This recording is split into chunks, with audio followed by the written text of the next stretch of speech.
Medina নাম কত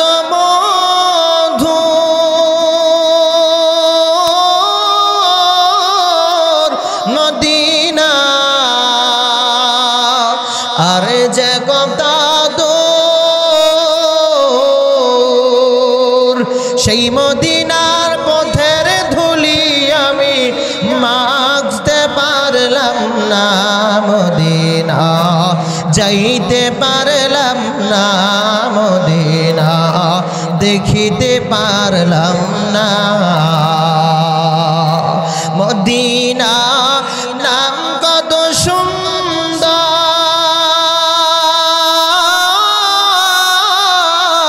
Medina কেড়েছে অন্তর পাখির নাই ডানা থাকিলে পাখির নাই ডানা থাকিলে যেতাম মদিনাই মদিনা যাইতে পারলাম না মদিনা দেখিতে পারলাম না আরবের পূবাল হাওয়া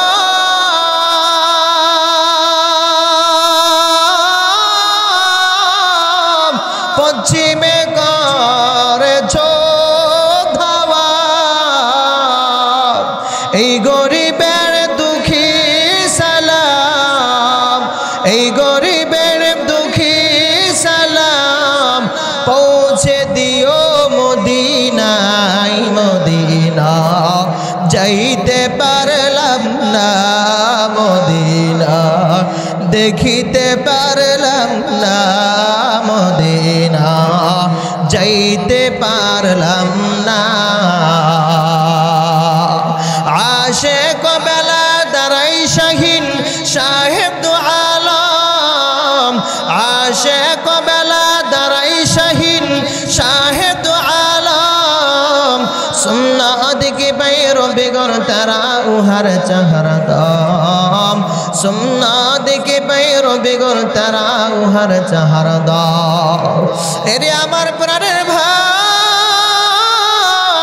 ভালো করে দিলের কান লাগা শুনে নাও আরে যেই সাহাবায়ে কেরাম ছিলেন জাহান্নামের আসামি যেই সাহাবায়ে কেরাম ছিলেন আরবের সবচেয়ে নিকৃষ্ট ওই সাহাবায়ে কেরাম আমার নবীর হাতে হাত লাগায়া কালিমা গ্রহণ করার পর এত দামে হয়ে গেল কেমন দাম হয়ে গেল আল্লাহ জানায়া দেয় ও পয়গম্বর আপনার উম্মতদেরকে জানায়া দেন রাদিয়াল্লাহু তাআলা আনহু ওয়া রাদওয়ান আমি আল্লাহ তাদের প্রতি বড় খুশি হয়ে গেলাম তারাও আমার প্রতি বড় খুশি হয়ে গেল কারণটা কি জানো কারণ হলো সাহাবায়ে কেরামের ভিতরে ছেলের মায়া নয় ছেলের মায়ের চাইতে আমার নবীর মহাব্বত বেশি স্ত্রীর মায়ের চাইতে আমার নবীর ভালোবাসা বেশি সম্পদের মায়ার চাইতে আমার নবীর মহাব্বত বেশি কেমন মায়া আরে বান্দা পয়গম্বর রহমতের নবী যখন এই মদিনা থেকে যখন চলে গেল আমার নবীর নামাজের মুসল্লার মধ্যে খলিফাতের দায়িত্ব নিয়া আমার নবী যাই নামাজের মুসল্লার মধ্যে আবু বকর সিদ্দিক রাদিয়াল্লাহু তাআলা আনহু দাঁড়ালেন নামাজের ইমামতি করার জন্য পিছনে আলী দাঁড়ায় উসমান দাঁড়ায় নবীর সাহাবী বেলাল দাঁড়ায় সমস্ত সাহাবায়ে কেরাম নামাজ পড়ে নামাজ শেষ হয়ে গেল নামাজ আদায়তে রাসূলের সাহাবী বেলাল রাদিয়াল্লাহু তাআলা আনহু একটা গাঁঠুই নিয়ে আয়েশা বলে ও আবু বকর বিদায় দাও মদিনার মধ্যে আর থাকবো না আবু বকর বলে কেনে মায়া বেলাল মদিনার মধ্যে কেন থাকবা না ও বেলাল তুমি যদি বলো তোমারে আমি প্রতি মাসে মাসে বাইতুল মাল থেকে আমি তোমাদেরকে বাইতুল মাল থেকে মাসিক ভাড়াটা নির্ধারণ করে দেবে মুয়াজ্জিনের তারপরে তুমি মদিনা থেকে যাইবা না আমার নবীর সাহাবী উসমান রাদিয়াল্লাহু তাআলা আনহু বলে ভাই বেলাল তুমি কেন মদিনা থেকে যাইবা তুমি যদি বলো আমাকে আল্লাহ এমন ধন সম্পদ দিয়েছেন আমি আমার সম্পদ থেকে তোমার কিছু সম্পদের মালিকানা বানায়া দেব, তারপরও তুই মদিনা থেকে যাইবা না। আলী রাদিয়াল্লাহু তাআলা আনহু বলে, ভাই বেলাল কেন তুই মদিনা ছেড়ে যাইবা? তুমি যদি বলো আমি তোমাকে আমার জীবন থেকে যা চাও তোমারে সব দিয়ে দিব, তারপরে তুই মদিনা থেকে যাইবা না। সব সাহাবায়ে কেরাম পাগল করা বলেন, বেলাল তুমি যখন আযান দাও আমার নবীর কথা মনে হয়ে যায় তুই মদিনা থেকে যাইবা না। বেলাল বলে, না আবু বকর, আমি টাকার জন্য মদিনা থেকে যাই নাই। ওসমান, আমি সম্পদের জন্য মদিনা থেকে যাই নাই। আমি কেন যাই জানো? আরে বান্দা, আমার রাসূল যখন রাস্তা দিয়ে চলতেন, আমি আমার রাসূলের সামনে দিয়ে যায় যায় এই কাঁটার পাথরগুলি সরাইয়া দিতাম। আমার রাসূলের জন্য আমি রাস্তা বের করে দিতাম। আরে আমার রাসূল যখন মসজিদে নববীর মধ্যে ওযু করতেন, আমি আমার রাসূলের ওযুর পানিটা পর্যন্ত গায়ে দিতাম। আমার নবীর জুতাগুলি আমি আমার বগল ধরে চমতাম। আজ আমি বেলাল মদিনার আনাচে কানাচে দৌড়াই, আমার নবীর স্মৃতি রয়ে গেল, কিন্তু আমার পয়গম্বর তো মদিনায় না। আমি থাকবো না, আমি চলে যাইব, আমার বিদায় দেয়া দাও। ও মুসলমান, বেলাল শেষ পর্যন্ত চলে গেলেন সেই সিরিয়া দামেস্ক এলাকায়। এজন্যই তো তাকে দেখবেন নবীর সাহাবী ওমর রাদিয়াল্লাহু তাআলা আনহুর কবর সেই মদিনায়, ওসমান রাদিয়াল্লাহু তাআলা আনহুর কবর রাসূলের দেশে, আবু বকর সিদ্দিক রাদিয়াল্লাহু তাআলা আনহুর কবর মদিনার দেশে, রাসূলের সাহাবী আলী রাদিয়াল্লাহু তাআলা আনহুর কবর মদিনার দেশে। অথচ পয়গম্বরের সাহাবী বেলাল রাদিয়াল্লাহু তাআলা আনহুর কবর সেই সিরিয়ার দামেস্ক এলাকায়। বহুদিন হয়ে গেল ও মুসলমান, নবী দেশে বেলাল যাই নয়। 6 মাস পার হয়ে যাওয়ার পর, 6 মাস পর পয়গম্বরকে স্বপ্ন যোগে দেখলেন। আমার নবী বললেন, ভাই বেলাল, আমার রাসূলের রওজার কিনারার মধ্যে আবু বকর দাঁড়ায়, ওমর দাঁড়ায়, ওসমান রাদিয়াল্লাহু তাআলা আনহু দাঁড়ায়। আমি নবী আমার রওজার কিনারার মধ্যে সালমান ফারসি দাঁড়ায়, হাসান হুসেন দাঁড়ায়। ও বেলাল, তোমার চেহারা কেন দেখি না? আরে বেলাল, আমি রাসূলের জন্য কি তোমার মায়া নাই? আমার রওজার কিনারায় তুমি কেন যাও না? হে বেলাল, বেলাল রাদিয়াল্লাহু তাআলা আনহু এই স্বপ্ন দেখার পর পরের দিন আমার কাঠুনে রওনা হয়ে গেল। যাইতে যাইতে মদিনার প্রান্তরে যখন চলে গেল, সব সাহাবায়ে কেরাম আবার মনের ভিতরে আনন্দ হয়ে গেল। ছোট ছোট বাচ্চাগুলি দৌড়াইয়া যায় মায়ের কাছে, যায় বলে, মা, আরে আমার নবী আসছে, মনে হয় এই জমানার মধ্যে নবী আসবে। আমার নবী আসছে, তাড়াতাড়ি করিয়া সুন্দর কাপড় পরায়া দাও, সুন্দর জামা পরায়া দাও। আমার নবীর দেশের মধ্যে বেলাল আসছে, দেখতে যাব। সব সাহাবায়ে কেরাম মিলে আবার বেলালকে বলে, বেলাল আযান দাও। বেলাল বলে, আমি আযান দিতে পারবো না। শেষ পর্যন্ত নবীজির সাহাবী বেলাল আযান দেয়, আশহাদু আন্না মুহাম্মাদুর রাসূলুল্লাহ। এই শব্দ যখন বলি, বেলাল রাদিয়াল্লাহু তাআলা আনহু জমিনের মধ্যে বসে পড়ে গেল। কেন? বলে, বান্দা, এই জমিনের মধ্যে আমার রাসূলের চাইতে আমি বেলাল কাউরে মহব্বত করি নাই। বেলাল রাদিয়াল্লাহু তাআলা আনহু বলে, আমি যখন মসজিদে নববীর মধ্যে আযান দিতাম, যখন আশহাদু আন্না মুহাম্মাদুর রাসূলুল্লাহ বলতাম, আমি তাকায় দেখতাম পয়গম্বর আমার দিকে তাকায় আছে। আজ আমি বেলাল তাকায় দেখি আমার আযান হয়, আমার নবী নাই। এজন্য আমি বেলাল সহ্য করতে পারি নাই। কত মহব্বত নবীজির ছিল, নবীজির সাহাবায়ে কেরামের ভিতরে কত মহব্বত। আরে নবীর আশিক, ভালো করে শুনে নাও। পয়গম্বরের সাহাবী, আমার নবীর সাহাবী সাদ রাদিয়াল্লাহু তাআলা আনহু 40 বছর হয়ে গেল, সাদের বিবাহ হয় না। আমার নবীর সামনে এসে সাদ রাদিয়াল্লাহু তাআলা আনহু বলেন, ও পয়গম্বর, আমি সাদে 40 বছর হয়ে গেল, আমার বিবাহ হয় না। নবী গো, আমারে কি আরবের কোন মাইয়া পছন্দ করে না? আমি সাদের কি বিবাহ হবে না?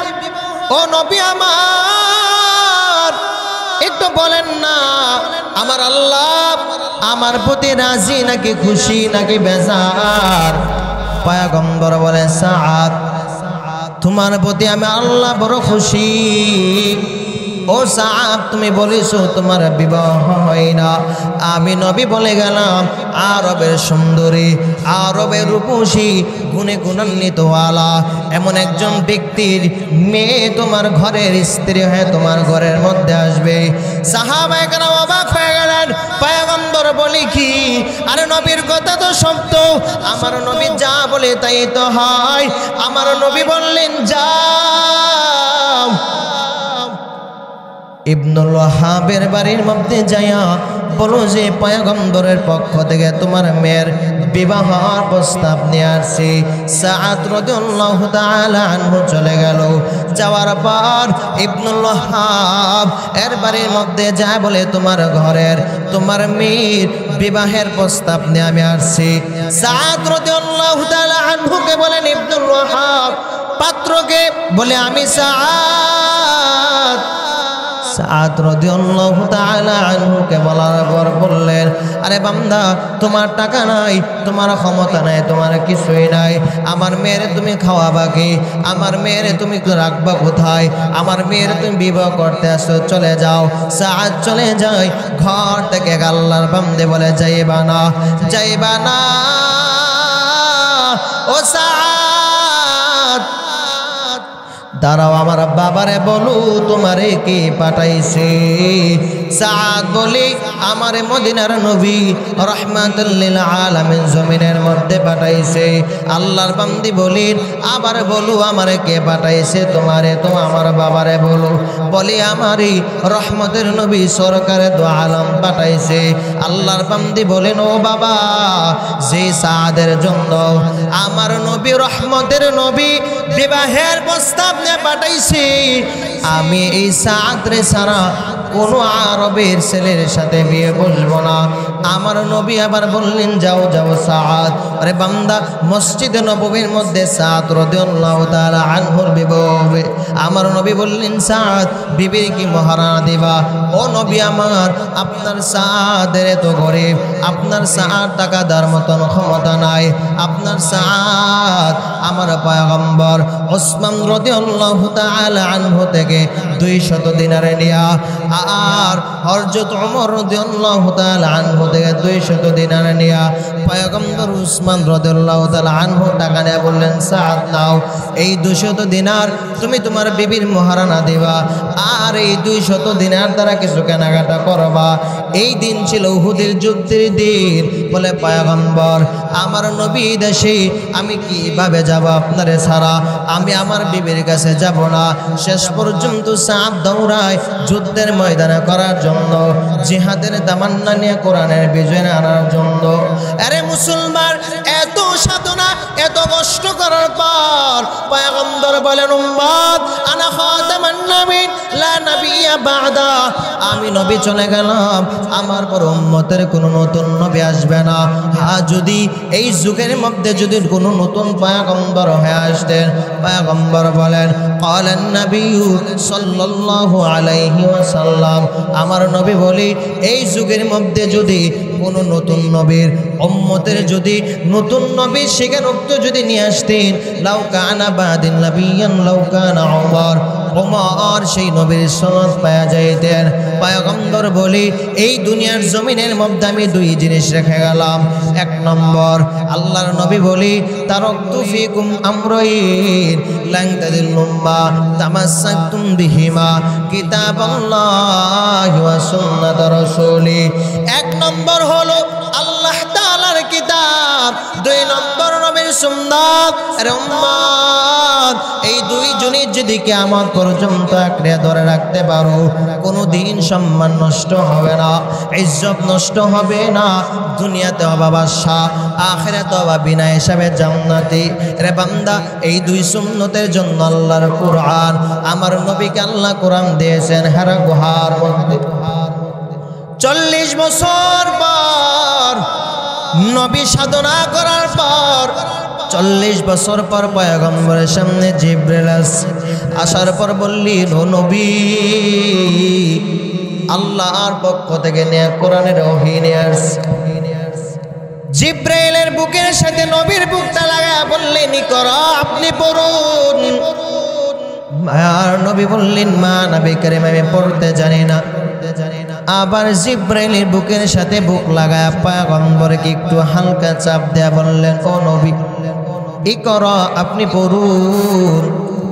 নবী আমার বললেন, মা নবী করিম, আমি পড়তে জানি না।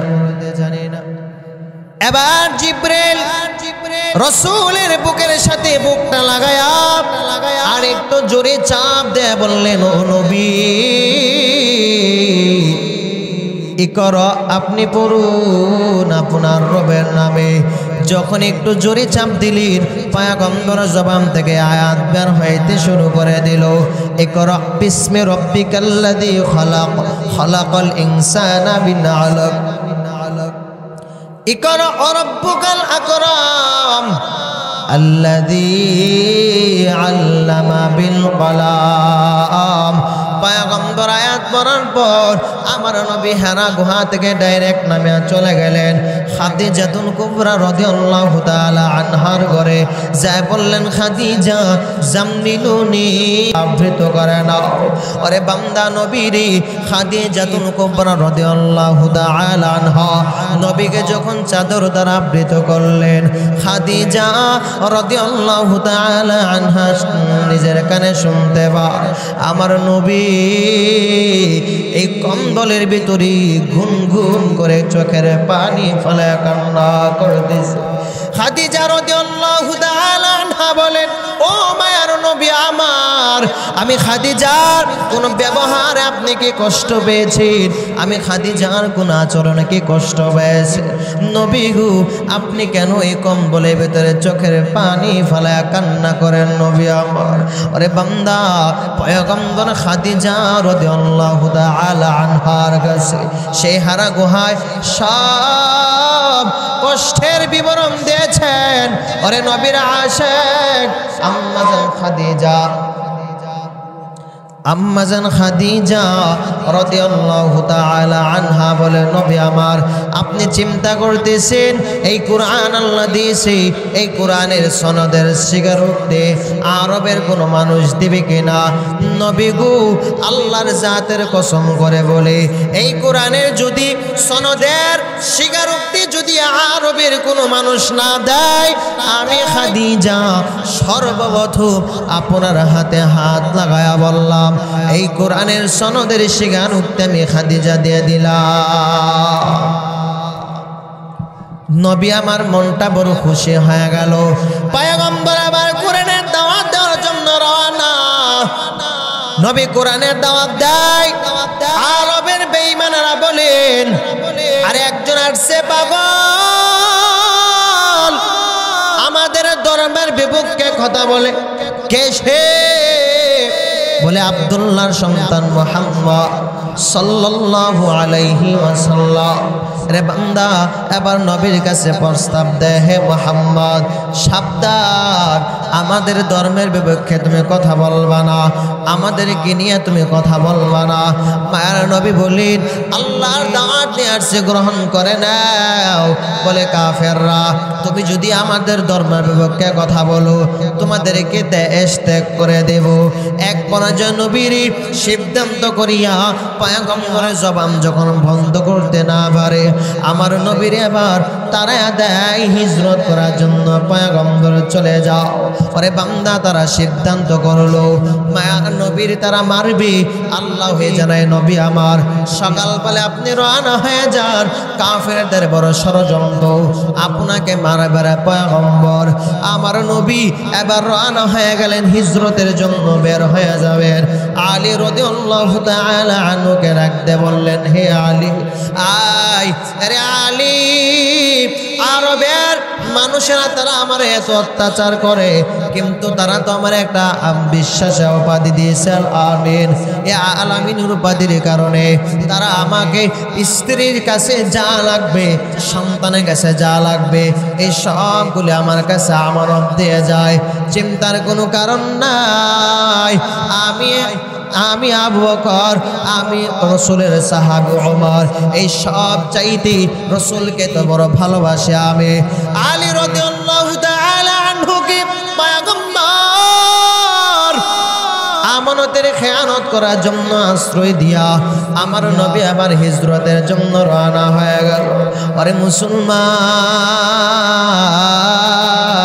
পয়গম্বর যখন রওনা, রাস্তার মধ্যে আমার নবী দরজা থেকে বের হবি, তাকায় দেখে যে বেঈমানেরা এখনই ঘরটাকে গেরু করে ফেলছে, পয়গম্বরকে এখনই মারবে। আল্লাহ জানা দেয়, ও নবী গো, আমি আল্লাহ কুরআনকে যে রকম ভাবে হেফাজত করার জিম্মাদার আমি আল্লাহ নিয়েছি, আপনাকে হেফাজত করার জিম্মাদার আমি আল্লাহ নিয়েছি। ফাসায়াকফিকাহুমুল্লাহ, আপনার কোনো চিন্তা নাই, আপনার কোনো টেনশন নাই পয়গম্বর।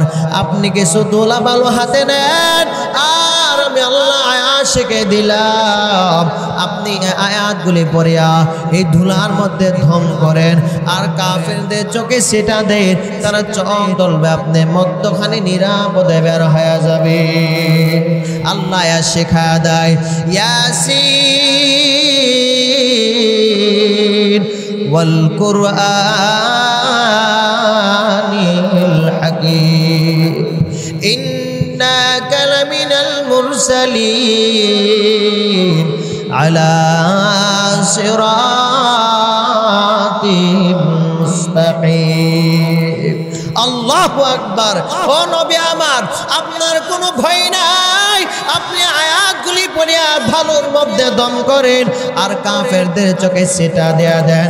নবী আমার কাফেরদের চোখে যখন আয়াত পড়িয়া সিটা দেয়, তাদের চোখ অন্ধ হয়ে গেল। নবী আমার মধ্যখানে নিরাপদে বের হয়ে গেল। ওরে নবীর আশিক পয়গম্বর আবার চলে গেল হিজরতের রাতে, বহু বছর আগে।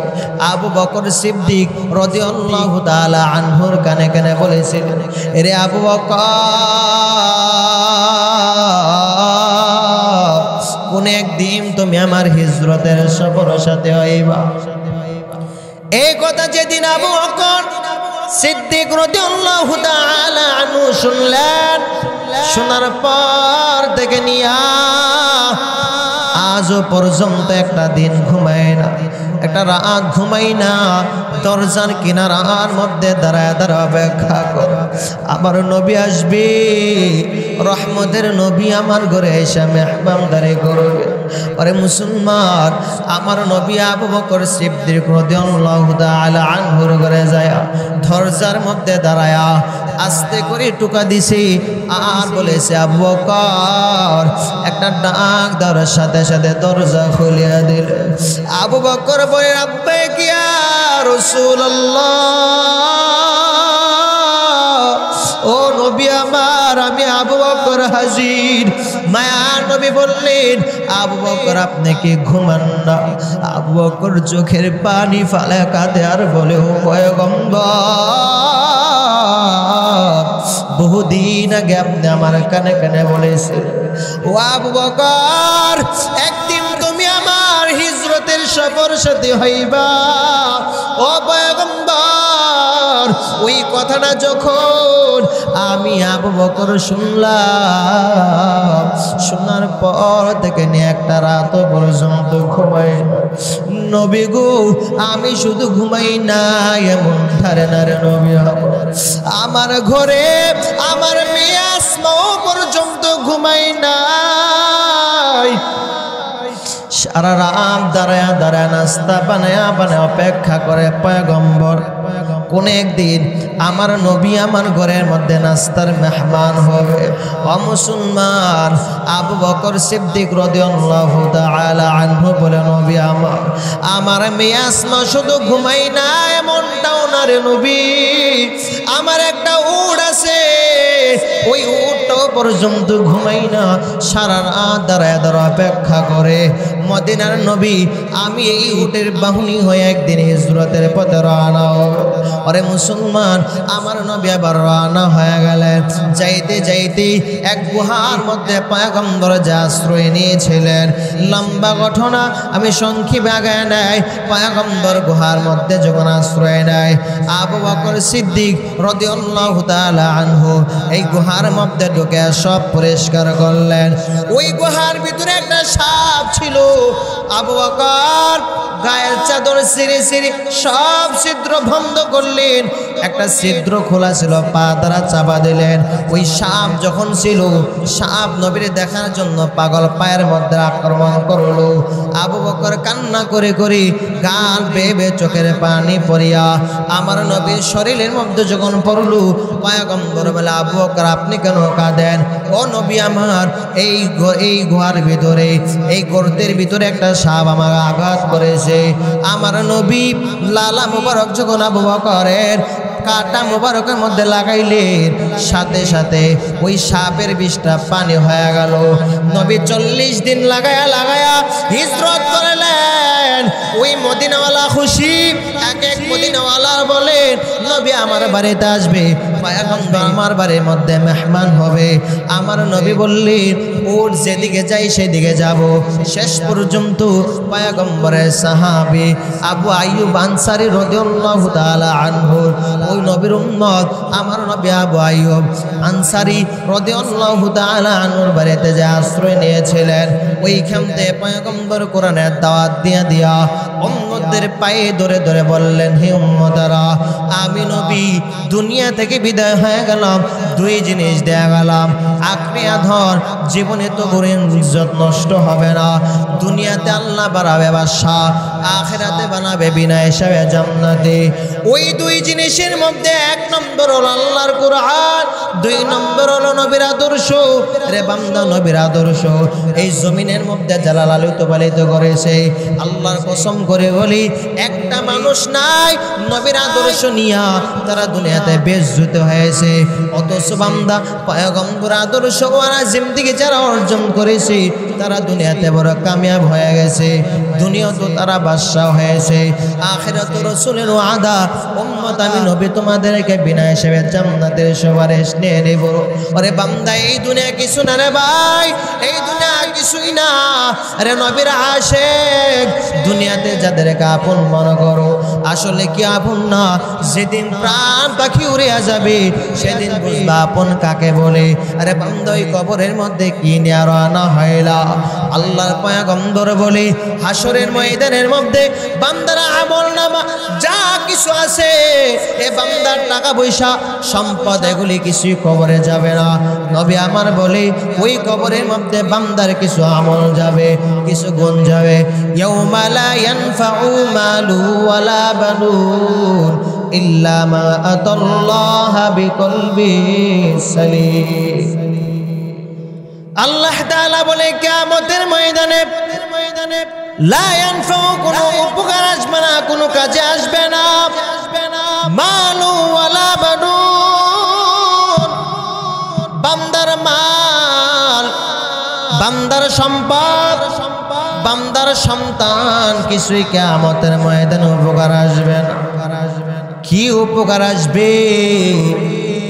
পয়গম্বর বলেন ইল্লা মা আতাল্লাহ,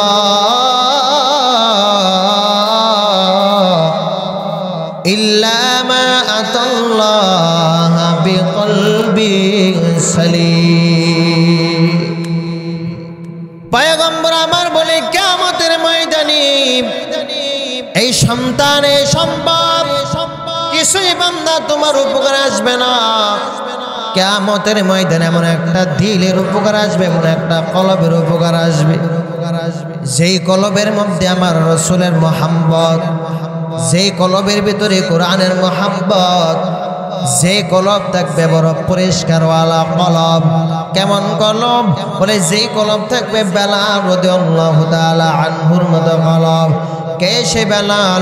বলে পয়গম্বর এই দুনিয়ার জমিনের মধ্যে থাইকা আমার নবী যখন মেরাজ করতে গিয়েছিলেন, পয়গম্বর বেলালের হাঁটার আওয়াজ জান্নাতের মধ্যে নবী শুনতে পাইলেন। দুনিয়ার জমিনের মধ্যে আয়েশা পয়গম্বরকে বেলাল বললেন, ও নবী আমার, আমি বেলালের জন্য আপনি কি উপহার নিয়ে আসছেন? নবী আমার বলে, হে বেলাল, দুনিয়াতে এমন কি আমল করো যে আমলের কারণে জান্নাতের মধ্যে আমি পয়গম্বর তোমার হাঁটার আওয়াজ শুনতে পাইলাম? বেলাল বলে, নবী আমার তেমন কিছু আমল নাই, তবে আমি আমার জীবনের মধ্যে দুইটা যে আপন বানাইলাম। এক নম্বর আল্লাহর কালাম, দুই নম্বর হলো আপনার রাসূলের সুন্নতের কারণে রে ও নবী আমার। বলে কিয়ামতের ময়দানে এ বান্দার সম্পদ, বান্দার টাকা, বান্দার ক্ষমতা কিছুই কবরে আসবে না। কিয়ামতের ময়দানে বান্দার একটা দিলের উপকার আসবে, যে দিল হবে বেলালের মতো দিল। কে সে বেলাল? পয়গম্বরের সামনে আরবের বড় বড় ক্ষমতাওয়ালারা, বড় বড় লিডাররা নবীর সামনে এসে বলেছিলেন, ও আব্দুল্লাহর সন্তান মুহাম্মদ, তুমি আমাদের ধর্মের বিপক্ষে কথা বলো, তোমার সাথে তোমার ধর্ম নিয়ে আমি কিছু কথা বলবো। যদি তোমার ধর্ম আমার বুঝে আসে, বাপ দাদার ধর্ম ছাইরা তোমার ধর্ম গ্রহণ করো। নবী আমার একটু চিন্তা করেছিলেন, আরবের এত বড় বড় কাফেরদের মধ্যে যদি একজন বেঈমানকেও যদি কালিমাওয়ালা বানাইতে পারি, ইসলামের কিছু উপকার আসতে পারে, কিছু ফায়দা আসতে পারে। পয়গম্বর আমার নবী বেলাল রাদিয়াল্লাহু তাআলা আনহু দেখতে কালো ছিলেন, খাটো ছিলেন। এরা আসে কি মনে করেছো কালো হইলে আল্লাহ পাওয়া যাবে না? টাকাওয়ালা হইলে আল্লাহ পাওয়া যায়, ক্ষমতাওয়ালা হইলে আল্লাহ পাওয়া যায় না। বান্দা না আল্লাহকে পাই তোলে একটা কলবের দরকার পড়ে। রাসূলের সাহাবী বেলাল এত কালো, বলে বান্দা দুনিয়ার জমিনের মানুষ যত কালো থাকে না কোনো, বান্দার হাতের তালু পায়ের তালু সুন্দর দেখা যায়, কিন্তু নবীর সাহাবী বেলাল রাদিয়াল্লাহু তাআলা আনহু এত কালো। বলে বেলালের হাতের তালু পায়ের তালু পর্যন্ত কালো, ঠোঁটগুলি ঝোলা ঝোলা ছিল। বেলাল রাদিয়াল্লাহু তাআলা আনহু ঠোঁটগুলি ঝোলা ঝোলার জন্য কিতাবের মধ্যে আসছে, বেলাল তুতলায়া তুতলায়া কথা বলে, রে মুসলমান, আরে মুসলমান কিন্তু মর্যাদা কত। পয়গম্বরের সামনে আরবের লিডার আয়েশা বলে, নবী গো, এ মুহাম্মদ, তুমি আমাদের ধর্মের বিপক্ষে কথা বলো, আসো তোমার ধর্ম নিয়ে কিছু কথা বলবো। যদি তোমার ধর্ম আমাদের কাছে ভালো লাগে, আমরা বাপ দাদার ধর্ম ছাইরা তোমার ধর্মওয়ালা মুসলমান হয়ে যায়। নবী যখন চিন্তা করলেন, আরবের ক্ষমতাওয়ালাদেরকে যদি আমরা একটু হলেও আমাদের ধর্মের মধ্যে যদি নিয়ে আসি, আমাদের ধর্মের কিছু উপকার আসতে পারে। পয়গম্বরে চিন্তা করিয়া আমার নবী সাহাবী বেলালকে তাড়াইলেন, এই বেলাল, তাদের সাথে একটু মুজাকারা হবে, তুমি অন্য ঘরের মধ্যে চলে যাও। এমন অবস্থায় জিবরিল আইসা পয়গম্বরকে সালাম দেয় আর বলে, ও নবী আমার, ওগো নবী, এতদিন আসছি আপনাকে সালাম দেওয়ার জন্য, আজকে আমি আসছি পয়গম্বর ও নবী আমার বেলালের কিছু কথা বলার জন্য। কি কথা?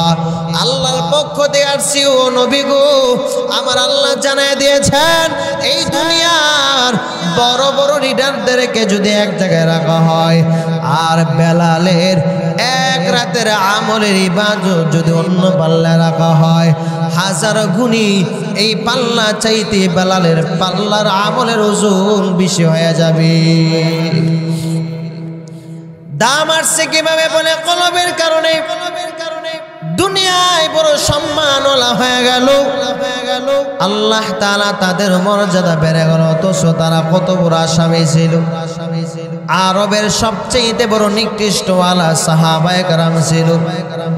বলে দুনিয়াতে যত ঘর আছে সবই তো আল্লাহ তাআলার ঘর, কিন্তু কোন ঘরের দিকে তাকাইলে সব নাই। হা বান্দা ওযু করিয়া ইতিকাফের নিয়তে যখন মসজিদের মধ্যে প্রবেশ করবা, যতক্ষণ পর্যন্ত মসজিদের ভিতরে বসে থাকবা, পয়গম্বর বলি ততক্ষণ পর্যন্ত আমল নামার মধ্যে সওয়াব আর নেক দান বন্ধন করা হয়। অথচ এমন একটা ঘর, কাফেররা এত বড় খারাপ ছিল, বেঈমানেরা, তারা এই ঘরের মধ্যে অর্ধলঙ্গ হয়ে তারা নাচানাচি করত। আরে বান্দা, আমার নবীর ছোঁয়া লাগায়া এমন দামি হয়ে গেল বলে তারা কেমন? বলে আল্লাহ তাআলা দুনিয়াতেও জান্নাতের টিকিট 10 জন সাহাবায়ে কেরামদেরকে দিয়েছিলেন। এই 10 জন টিকিট সাহাবায়ে কেরাম পাওয়ার পর তাদেরও খানা নাই, ঘুম নাই, জাহান্নামের চিন্তা, জাহান্নামের ভয়। যে আবু বকর সিদ্দিক রাদিয়াল্লাহু তাআলা আনহু বান্দা জান্নাতে টিকিট পাওয়ার পরও সারা রাত্র দাঁড়ায় নামাজে কান্না করে। আমার নবী বললেন, হে আবু বকর, জান্নাতে টিকিট পাওয়ার পর কেন আপনি দাঁড়ায় কান্না করেন? আবু বকর সিদ্দিক রাদিয়াল্লাহু তাআলা আনহু বলেন, ও পয়গম্বর, আমার বড় ভয় হয় আমার আল্লাহ যদি হাসরের ময়দানে আমারে বলে, এ আবু বকর, তুমি আমার জন্য কি নিয়ে আসছো? আমি যদি বলি, আল্লাহ আপনার জন্য ইবাদত করে আমল নামার মধ্যে ইবাদত নিয়ে আসছি। কিসের আমল? নামাজের আমল, জিকিরের আমল, ইস্তেগফারের আমল। এই আমলগুলি নিয়ে আপনার সামনে দাঁড় হয়ে গেলাম। আল্লাহ যদি বলি, এ আবু বকর, আপনি যে আমল নামা নিয়ে আসছেন, আমি আল্লাহর কাছে আপনার আমল কবুল হয় নাই, আপনার নামাজের আমল কবুল হয় নাই।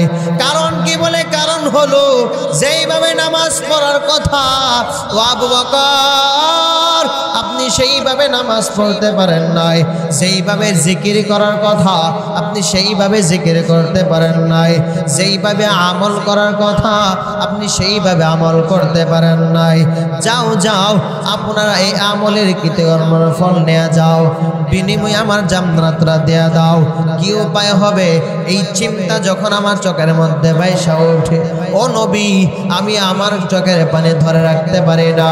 এরে আল্লাহর বান্দারা, এরে বান্দা নবীজির সাহাবী আবু বকর জান্নাতের টিকিট পাওয়ার পরও যদি এত কান্না করতে পারে, বলো আপনার আমার কত কান্না করা দরকার?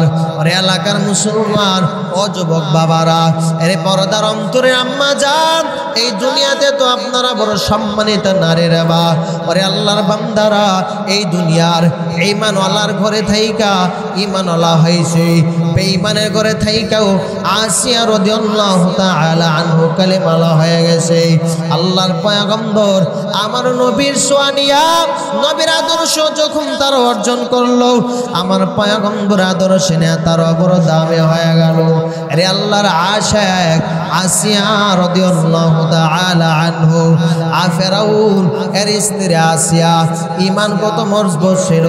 একদিন ঘরের মধ্যে মাথার চুল আশ্রয়, হঠাৎ করিয়া মাথার চুল থেকে চিরুনিটা হাত থেকে পড়ে গেল। আসিয়ার জবান থেকে আল্লাহর নামের আওয়াজ বের হয়ে গেল। ফেরাউন ডাকতে বলে, আসিয়া তুমি কার নাম জপো?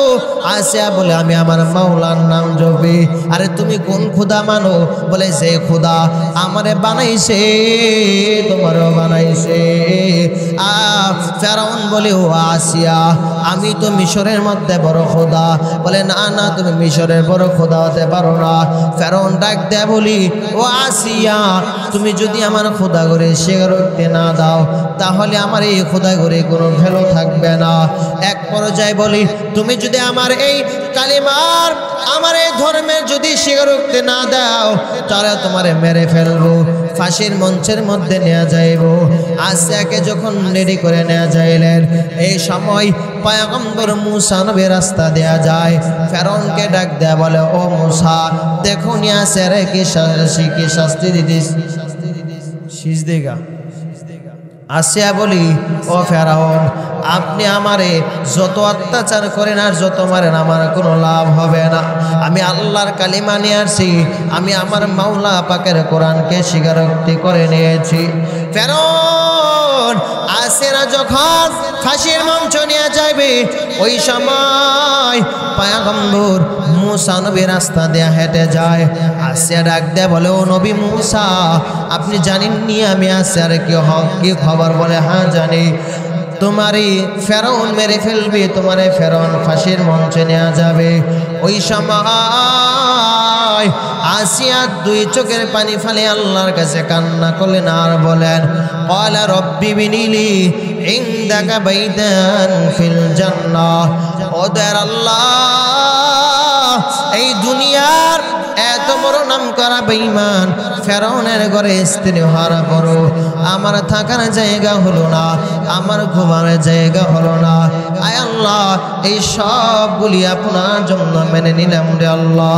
বিনিময় জান্নাতের মধ্যে আপনি আমার একটা ঘর বানায়া দেন। এই দোয়া যখন করে, হঠাৎ করে ফেরাউন তাকায়া দেখে আসে এতক্ষণ কান্না করেছে, এখন আবার মুসকে মুসকে হাসে। ফেরাউন ডাক দেয়, বলে আসিয়া, এতক্ষণ তুমি কান্না করেছো, এখন তুমি হাসো কেন? বলে তুমি দেখবা না, তোমার অন্তরের চক্ষু নাপাক। আমার আল্লাহ কোরআন মানার কারণে, এক নবীর উপর বিকিন আনার কারণে এমন ঈমানের দৌলত দিয়েছে। কেমন ঈমান? বলে আমার আল্লাহ জান্নাতের মধ্যে যে ঘরটা আমি আসিয়ার জন্য বানায় রাখছি, ওই ঘর আমার আল্লাহ লৌহে মাহফুজের মধ্যে চিত্র আকারে আমার চোখের সামনে ধরে দিছে।